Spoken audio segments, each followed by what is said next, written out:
we are going to talk about pseudocode, and it's going to be our plan for the basketball drills activity. So first I need to get back to my Zoom. I'm not sharing anymore. No, I am sharing. It's just not clicking over there for some reason. You are sharing there. There we go. I just found my screen. This is what I was looking for. So first of all, when we do pseudocode, the first thing we need to think about is what is our goal? Let's change our color so that we can actually see it. What's our goal? And our goal for this project is to move the robot in basketball drills or the pacer. Go forward and backward, different lengths. So this is what I would what I'm trying to do today is just model the process that I would actually go through to do this kind of programming. So first thing I'm doing is making my goal. The next thing that I'm going to do is I'm going to start writing in words what I want my robot to do. That's what pseudocode is. It's words describing your plan. So the first thing I want to do is I'm going to go forward 200 millimeters. All of these are in 200 millimeters. And then I'm going to turn around, and I'm going to go ahead and be really specific. I'm going to say I'm going to turn around 180. And then I'm going to go backward. A lot of you guys just went forward and reverse, which was okay. But the little bit more complicated one is to go forward, turn around, and then come back. So actually, now that I think about it, I'm not going backward. I've turned around. So I'm going forward again. It just happens to be back to where I started. So I'm going to say back to where I started. Well, I can do that next. And then I'm going to turn around 180. Let's just clean this up a little bit. That should have been a parentheses. So let me just get my parentheses there. I'm going to make my text box a little bit wider so that it doesn't need. Okay. And then after this, there were a couple plans of, let me just catch those people too. So Sam just came in and somebody else just arrived. Fuji came in, right? Correct. Awesome. So let's go back in here to my text box. Whoops. Can I get back in this text box? No, that's a bummer. There we go. So I'm turning around 180 again. And then the next time I'm going to go forward the next loop. So I might even put a little comment in here. Next loop, or next run. Next, I'm going to go forward 400 millimeters. I'm going to turn around 180. I'm going to go forward 400 meters to get back and turn around 180. And then people did it different ways. Some people went 600 and then some people just kept doubling. I'm okay with either one. I think I'm just going to double to make this a little bit shorter today. So I'm going to go forward 800 millimeters, turn around 180, go forward. Does anybody see things happening over and over and over again? That's what we're going to talk about, is how to clean this up so you don't have to type the same thing over and over again. And then I'm going to do it one more time. I'm going to go forward 1600 millimeters and turn around 180. Okay. Oh, and I got to come back. Woo. Go forward 1600 millimeters. And technically I could turn around to get back in a position to do another one. So here is running the basketball drills. If I do 2, 4, 8, 16, you could also do the exact same thing going 2, 4, 6, 8, 10, 12, 14, 16. Some of you did that. So now what I want to do is I want to notice these patterns and think about what I might be able to kind of group together and repeat. So I'm noticing right off that this and this are exactly the same.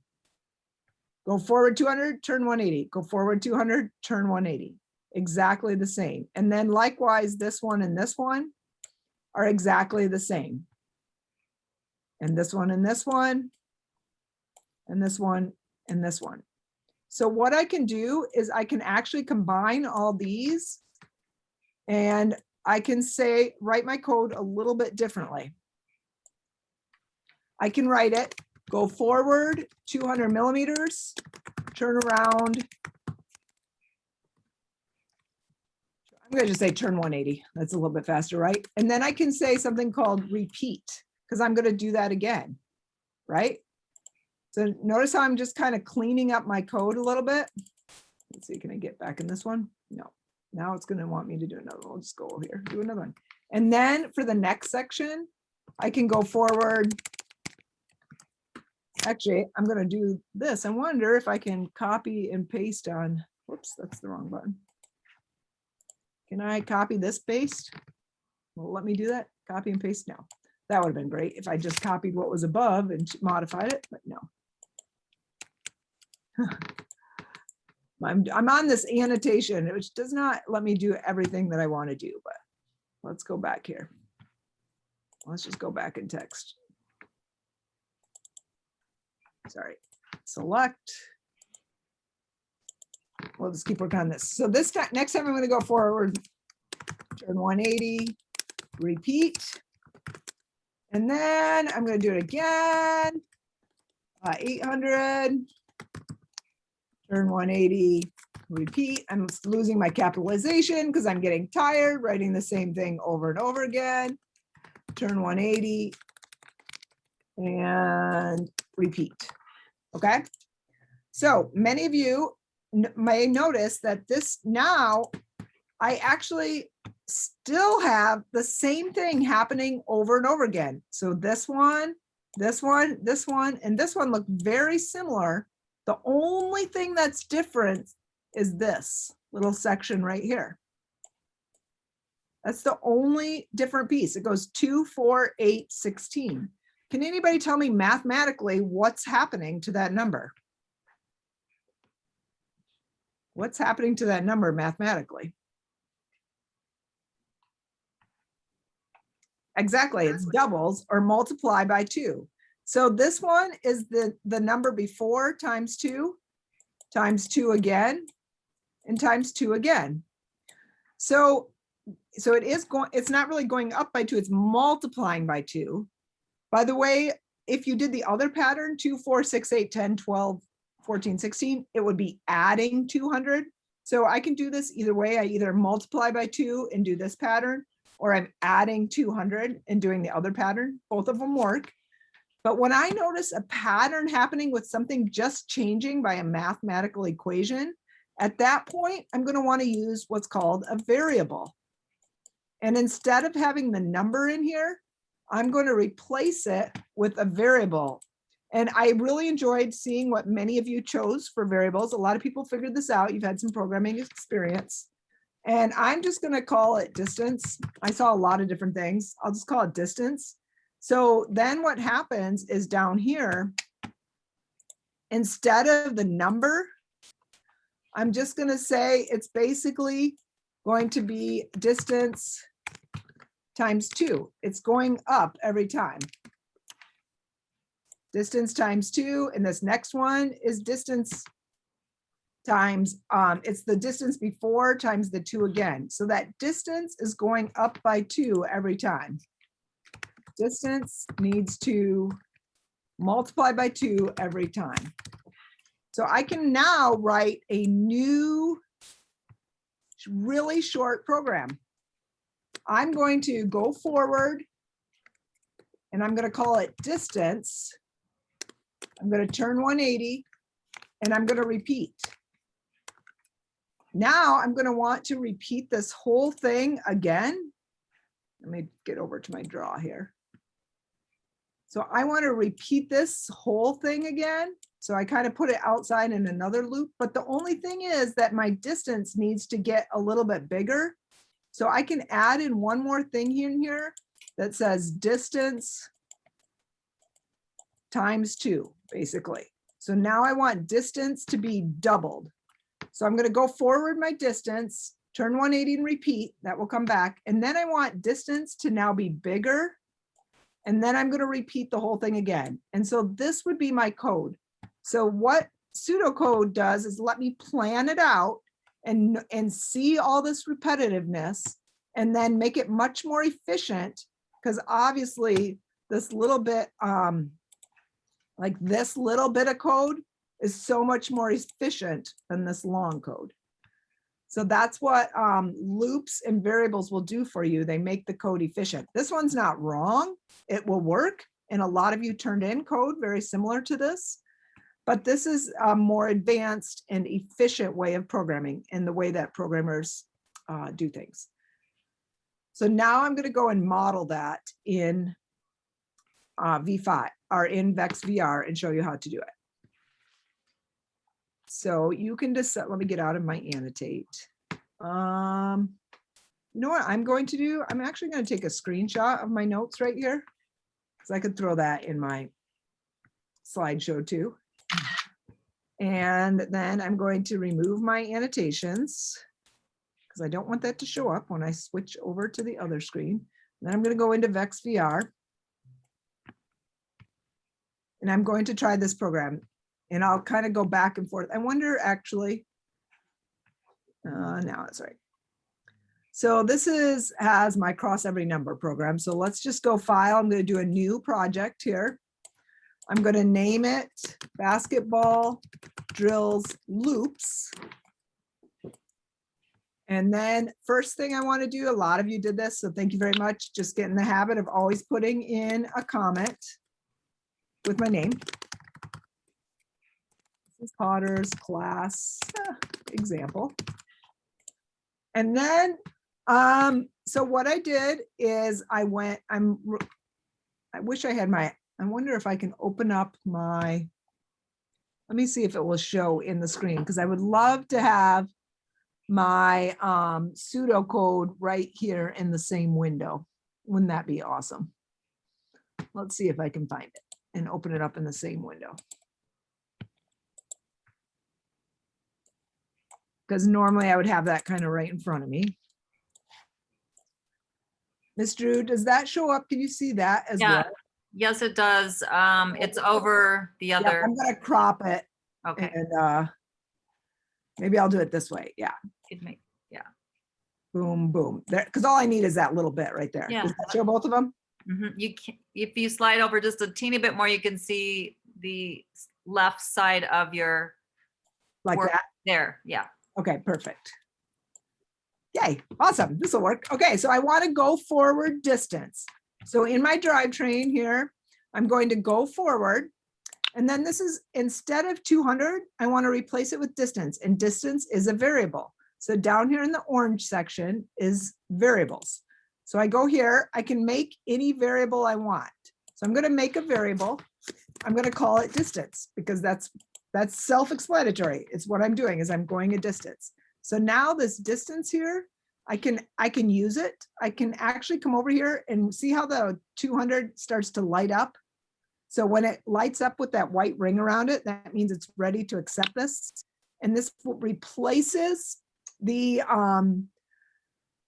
200 with the word distance, which is exactly what I'm doing here in my pseudocode. Next, I want to turn 180. So that was back in drive, and that was turn, change it to 180. That you have down. And I want to repeat that. So repeating is in this light orange section called control, and it's a repeat block like this. So as some of you actually just did this at the end, this repeats nothing. What's being repeated has to go inside the block like that. Okay, so the way I did it is I can kind of move things around till it links inside and then link it here. And this time I actually only want to repeat this one time, because I'm going forward, turning around, and coming back, turning around. After I do that, I want my distance to be a little bit bigger. Instead of 200, oh, wait a minute. This is a good note. One thing I forgot over here in my pseudocode is I need to start with what does my distance start at right now? If I go back to variables, everything starts at 0. I don't actually want to go forward 0 and then keep multiplying by 2, because it would still be 0. 0 times 2 is 0, and times 2 again is 0, and it will never change. So I need at the very beginning of my program, I need to tell the computer what variable is distance starting at. So it's starting at 200 because that's the first one I want to do. Set distance to 200. Okay. And now I want to increase my distance. So there's two different ways. Number one, I could just change it by a certain number. This would be adding, but since I want to multiply, I'm going to add in, doing a lot today. We're going to add in a little multiplication right here. So now I want the distance to be what it used to be times 2. So multiplication is in this green section, which is operators. So this allows me to add, subtract, multiply, or divide variables. So I'm going to grab this multiplication one. And again, I'm waiting for it to light up because I don't want it to set distance to 0. I want to set distance to this multiplication. So right now I want to go distance times 2. That's what I want the distance variable to be, distance times 2. So I go back to my variables. Here's my distance. I'm just replicating my pseudocode. I'm coming over here looking for it to light up with that white or behind it. So I'm saying now distance is going to be distance times 2. And I just put my number in the other one. So looking over here at my pseudocode, I have go forward distance. I turn 180 and then I repeat that. Oops, actually I did that wrong. I'm glad I have my pseudocode over here. The repeat is only those top 2 lines. And then I set my distance to distance times 2.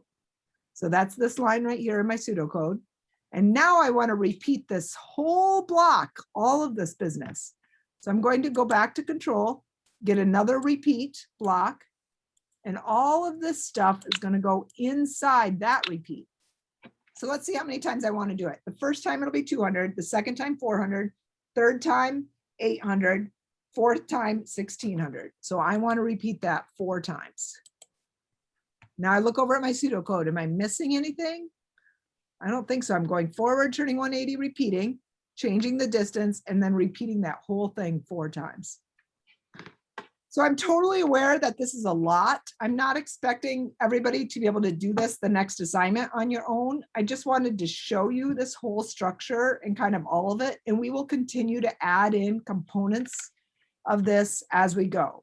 So with the things that we covered today, we covered variables, we covered loops, and we covered equations, doing some math operations inside. All right, should we try it? Anybody got any votes? Oh, I know one more thing I wanted to do. I mentioned yesterday, if you go under drivetrain, you can set your drivetrain velocity and you can go at 100% instead of 50% and everything will go faster.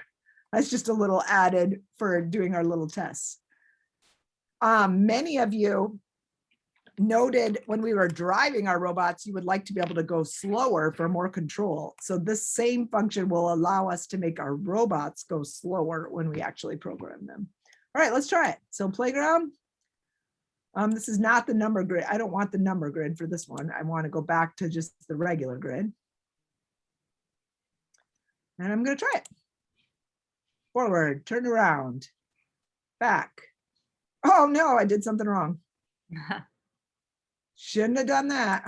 Okay, let's go back and look at my program and see what I did. Actually, you know what I'm going to do? I'm going to scooch over my pseudocode. I'm going to see where it was getting stuck to. Trying to see both at once. Okay, so let's look here. So I went forward. Oh, you know what? I did 1 time. To me, it makes logical sense to go 1 time. Repeat it 1 time, but it actually wants it to be 2 times because the first time through is 1 and then the second time through is 2. Okay, let's try again. First, so it was trying to repeat it. It was trying to go 400 already going back. So you can see how it's flashing. This is where it is in the code. So this helps you troubleshoot to find out what's going on in your code. And then it's driving forward for distance, and distance is now up to 1600. And back, turn around, and then it's done. It ends the program. So the last thing I want to show you before we're done is how easy it would be for me to change this instead of multiplying by 2. I'm going to go back to my operators and I'm going to change this right here. Get rid of this guy. To adding 200 every time. I change that from multiplication to addition. And I could basically do distance plus 200. And now I'm going to run the exact same program, but it's going to do every square instead of, oh, I need to go, hang on, let me just stop. I need to go a lot more times if I'm going to do it this way. I think there's 8 or 9. I think there might be 9 squares. Can't remember now. Whoops, forgot to start over. Let's stop. Let's reset our robot. Okay, good thing we have it going double speed, right? Because this takes so long if you're just doing it one at a time. So you can see now that I'm hitting every square because instead of multiplying my distance by 2, I just added 200 to my distance. Just changed my math a little bit and changed what my program was doing, but it's all the exact same structure. That's the other beautiful thing of setting up a structure like this is that you can, if you need to make changes, you only have to change it one time. You don't have to go back and change it in every single place where you might have made a mistake. All right, it's just cruising along here. I can't remember if 9 is actually the right number. I feel like there's 9 or 10. We'll see what it does, huh? What will happen if I have too many is it will try and go off the grid and it'll just get stuck. And this happens in real life too. When you program a robot that goes beyond where you can go, it just kind of gets stuck and it stops. So let's see, does it stop? Oh yes, success. Perfect. All right, I am going to stop my recording. So that was kind of my explanation.